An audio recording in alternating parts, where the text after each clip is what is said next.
gente! Estamos começando hoje mais um episódio do Entre Chaves, seu podcast de desenvolvimento de software. Eu sou a Fernanda Vieira e hoje vamos falar sobre o Pix, que é a nova forma de pagar e receber dinheiro, que está aí na boca do povo. Para isso, a gente está aqui com alguns convidados que participaram da construção do Pix do Tribanco. Fala aí, Henrique. Opa, bom dia, gente. Prazer estar aqui nesse podcast. Sou o Henrique, entrei na DTI tem pouco tempo, justamente para esse desafio aí de desenvolver o Pix. Participei do projeto como líder técnico da parte de back-end. E é isso, vamos falar um pouquinho aí sobre esse projeto. Daniel, fala aí para a gente também um pouquinho. E aí, pessoal, beleza? Meu nome é Daniel Nogueira, estou na DTI aí há quase 2 anos.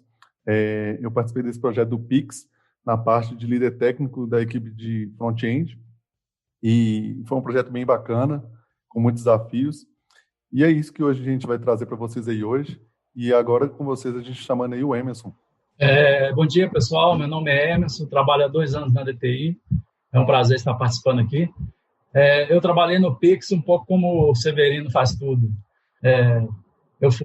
Teoricamente, eu fui líder técnico das 2 frentes e trabalhei também na escrita das histórias, fui um pouco de análise de negócio, no sentido que eu tirava muitas dúvidas de negócio do pessoal. E foi um grande projeto, foi um projeto bem desafiador, e vamos falar sobre ele aí. Legal, gente. Então, vamos dando um passo atrás aí para todo mundo entender o que é o Pix, e quais são as principais funcionalidades que vocês viram. Bom, posso falar um pouquinho aqui. O Pix, pegando no pé da letra mesmo, as letras, pagamento instantâneo.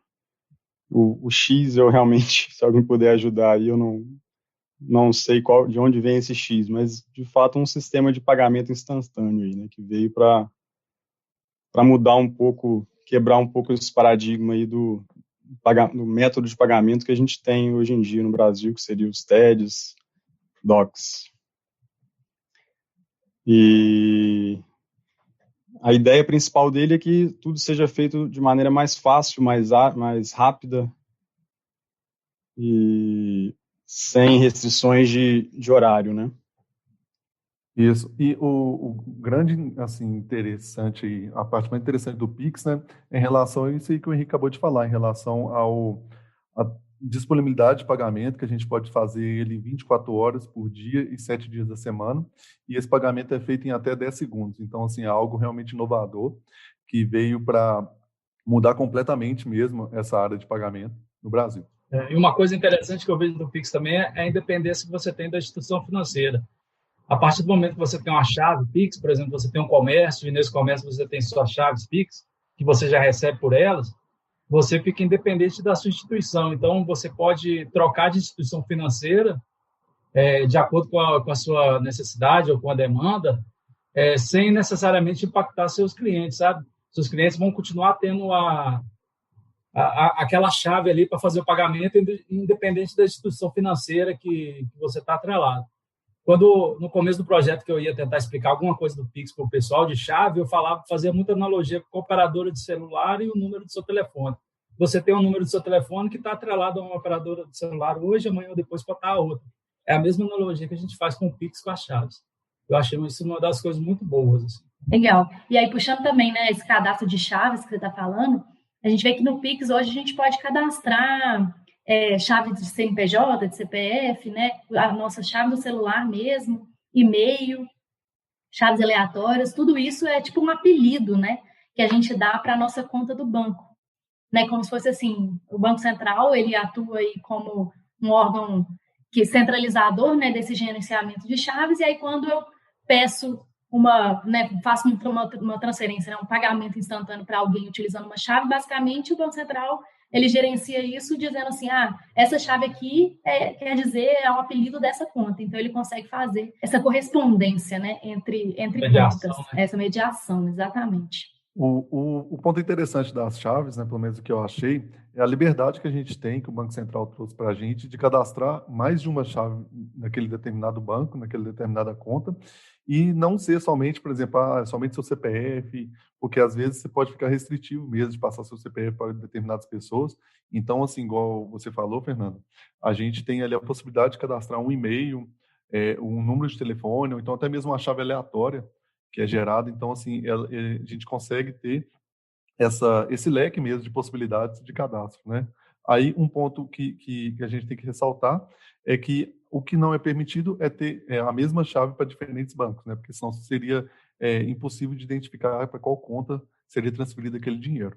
Exatamente, Daniel. Aí entra a questão das portabilidade, de reivindicação, né, entre as chaves, que são processos internos ali que podem ser feitos, né, o cara que quer tirar uma chave de um banco, passar para outro, ou uma chave que não pertence mais a uma pessoa, agora ela é de outra pessoa, uma pessoa vai reivindicar, né, a posse daquela chave. Você falou aí entre as chaves, né, mas não foi nada fazendo analogia ao nome do podcast aqui não, né?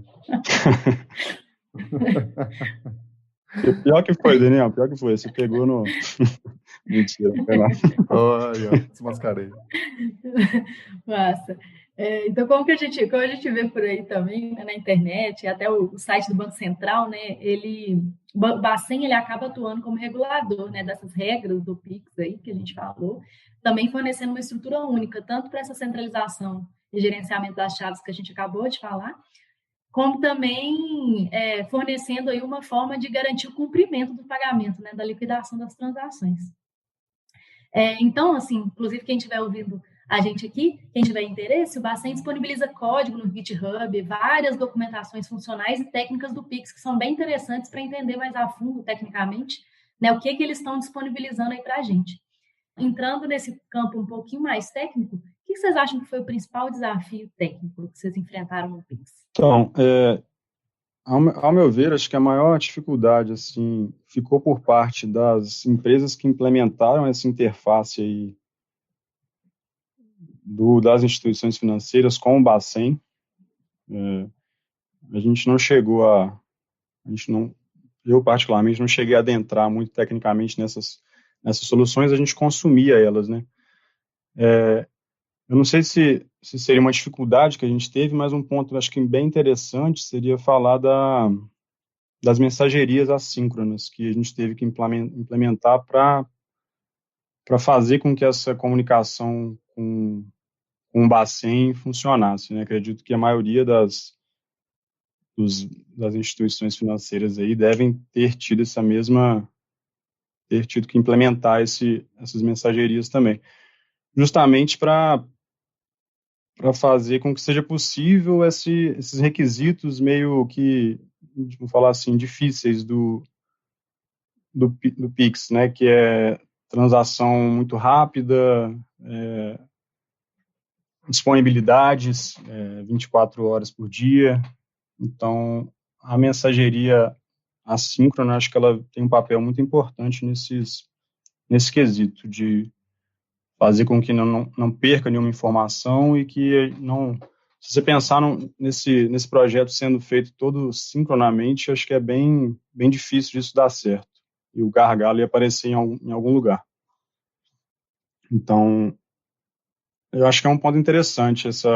Foi legal ver isso funcionando. A gente tinha comunicação com as APIs lá do Bacen, mas o resultado mesmo, ele vinha sempre como uma mensagem assíncrona depois, para dizer, sua transação foi efetivada com sucesso. A gente tinha inicialmente uma resposta parcial. A resposta final, ela vem sempre de maneira assíncrona. Então, acho que foi bacana mexer com essa parte. E um ponto interessante também em relação ao front-end, igual o Fernandinho, você perguntou aí sobre os desafios técnicos, né? Pelo menos na parte do front-end lá, a gente não teve grandes desafios assim, porque a implementação do Pix, né, foi em um projeto que a DTI já tinha ele em mãos, já era um projeto que já era de 6 meses, que era do Internet Bank lá, do Tribanco, né? E nisso a gente teve que implementar mesmo, era uma feature lá do Pix. Então, para a gente foi mais tranquilo, porque era uma estrutura, uma arquitetura que a gente já estava acostumado lá, o nosso front-end está em React, então, uma arquitetura que em outros projetos da DTI a gente já tem esse costume, então para a gente não foi um desafio tão grande assim em relação até mesmo da arquitetura ser seguida e tal. Então, para a gente foi mais tranquilo. E um ponto interessante também é que até mesmo um desafio que não foi tão técnico assim, né, mas foi em relação às novas pessoas que entraram no time, foram pessoas totalmente novas mesmo, até mesmo de contratações mesmo da DTI, ou então que vieram de outras tribos. E assim, a gente conseguiu muito bem ter uma sinergia ali de estar seguindo no mesmo padrão que era estabelecido naquela arquitetura do projeto. Legal, então aproveitando aí que você já puxou, né, puxando a parte de desafios não técnicos, que eu acho que provavelmente foram até maiores do que os desafios técnicos, né, como vocês já falaram. Vocês tiveram assim, datas regulatórias, né, essas normas aí que o Bacen, essas exigências, né, do Bacen. O que vocês acham aí, já puxando para esse passo também? Qual que foram os maiores desafios nesses outros âmbitos não técnicos que vocês enfrentaram? Então, eu entrei no Pix, eu acredito, tem tanto tempo já, mas eu acho que foi em julho, e não tinha ninguém praticamente para trabalhar. A gente teve que montar a equipe do zero praticamente, né? Então, como o Daniel falou, o grande desafio que a gente teve no Pix foi isso, foi montar essa equipe de gente que a maioria nunca trabalhou na DTI e todo mundo nunca trabalhou no cliente, que era o Tribanco. Eu, por exemplo, nunca tinha trabalhado no Tribanco. Tinha uma pessoa no squad só que acho que trabalhou no Tribanco. Então, esse foi um grande desafio, mobilizar essas pessoas a conseguir fazer o produto, sabe? E uma outra questão foi o cronograma, porque o cliente ele entrou um pouco atrasado no desenvolvimento. Então, a gente teve que correr muito atrás do cronograma, porque tinha algumas datas... umas datas assim cabais do Banco Central, né? A gente tinha um cronograma seguindo o Banco Central. Então, se não me engano, em outubro, por exemplo, a gente começou o projeto em agosto, praticamente. Em outubro, a gente tinha que já entregar as features de chaves prontas. E não tinha nada no projeto ainda, era tudo mato, sabe? A gente teve que fazer as coisas acontecerem mesmo. Então, isso foi o grande desafio nosso no projeto, foi, sem sombra de dúvida, essa parte aí de gerenciamento de pessoas, de metodologia, esse tipo de coisa. E igual o Emerson falou, em relação à data, né, ela era uma grande inimiga nossa, porque a gente realmente teve um curto prazo no início mesmo, a gente, friamente falando, assim, a gente achava que não conseguiria atingir essa data, até porque era uma data muito forte do que vinha do Banco Central, não tinha como adiar, não tinha porque, senão era cabível de multas, né, para o cliente, que era o Tribanco. Então, só que a gente viu que no desenrolar do projeto, né, de sprint a sprint, a gente viu que a sinergia do time estava muito boa, a colaboração, a parte até mesmo de entendimento das regras de negócio. Então, assim, no completo foi muito bom, tanto que a gente conseguiu atingir essa primeira data lá em outubro, que foi do gerenciamento de chaves. No começo do projeto eu pensei, vai dar problema. Aí, na primeira sprint, eu falei, nossa, esse negócio está muito devagar. Aí, a partir da segunda sprint, a coisa deslanchou, a ficha caiu, não sei o que aconteceu, o pessoal pegou o ritmo, e aí a coisa foi só alegria, a gente deslanchou bacana mesmo. Eu acho que um ponto importante que a gente acabou fazendo muito durante as sprints, assim, que foi se adaptar às dificuldades que a gente estava tendo. Utilizar bem aí das retros, das reuniões, até reuniões diárias mesmo, para a gente discutir o que estava dando certo, o que estava dando errado, e se readaptando, né, à nossa realidade. Acho que foi isso que fez com que nesses 2 meses aí a gente conseguisse ir ajustando os pontos, e por mais que a gente tenha começado assim de uma maneira meio desorganizada, a gente, não desorganizada, né, mas muita coisa ali acontecendo ao mesmo tempo, um prazo apertado.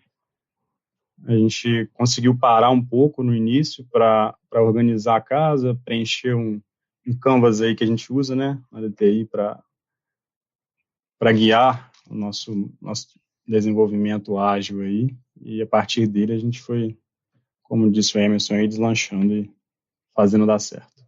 O que eu achei legal é que a gente adaptou muita coisa da metodologia. Por exemplo, a gente estava demorando muito para estimar e não tinha muito sentido a gente ficar estimando, porque a gente já tinha uma data final.